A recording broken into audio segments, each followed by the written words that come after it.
Hi, yeah, today I have a very fancy item again for you, and I wanted to show you. Maybe you even thought about how our ancestors were decorating graves in the fall time.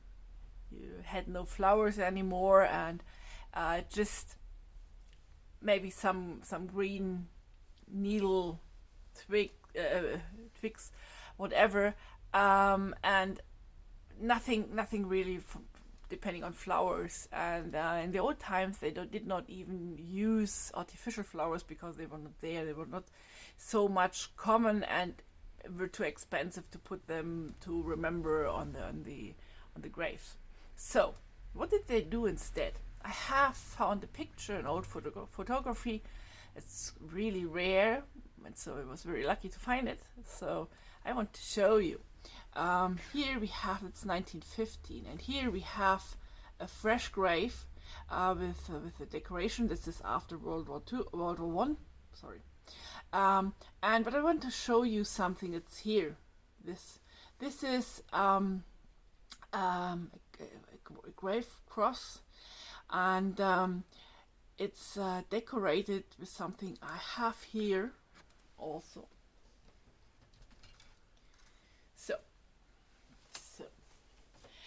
This is how our ancestors decorated in the fall time, and they had no flowers anymore, no fresh flowers anymore.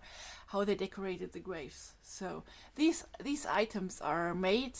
These wreaths are made of glass beads and wire, and sometimes they have this glass under, and under it it's here it's a metal part and this celluloid cross. But these wreaths came in also large sizes, 80 centimeter and to 1 meter large. And these were made in homework, but you could buy them in catalogs. And they are much in common in the southern region of Germany and also in France. And were. And it's a lot of work of old glass beads you can see here, with tile beads and bugle beads and rockhiles here. And yeah, they were really uncommon. They were quite often used because the people had no fresh flowers, and but they were not thrown away. In the old times, the people put them up in the fall time and decorated the grave crosses with them. And later on, in springtime, they took them away from the crosses and put them in the churches. In very small villages, for example, they put them in the churches or on the attics to take them again to the graves in the fall time instead of fresh flowers. So this is a black and white one, but they come in various colors, even very colorful flowers, large flowers made just of bead and wire. So I've got one at home that's a meter tall, so it's really large and with really large flowers, and always these kind of wreaths here. There are also some square ones existing. You still find them when you want to look for them on also for the beaded flowers that are unfinished wreaths. They are sometimes to find on French on Paris flea markets. They're expensive, but you will find them there. In Germany, it's a little bit harder to find. This tradition ended in the 1938.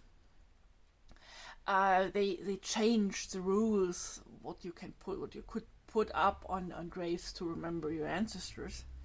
And since then, the materials had to be more ecological, and no glass, for example, and no wire.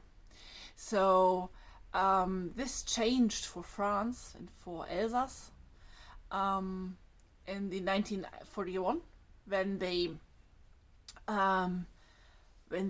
Germans occupied this region. So It's unfortunately, because I think it's a really cool idea to decorate a grave, and it's just it was used over and over again each year. The people decorated their ancestors' graves with these items. So I hope you learned something new today. I put also a link below to the book about it. There's a book about this special kind of decoration, and yeah, I hope you enjoyed it. Also, not so nice theme, but maybe very fancy. I hope you enjoyed it. Goodbye.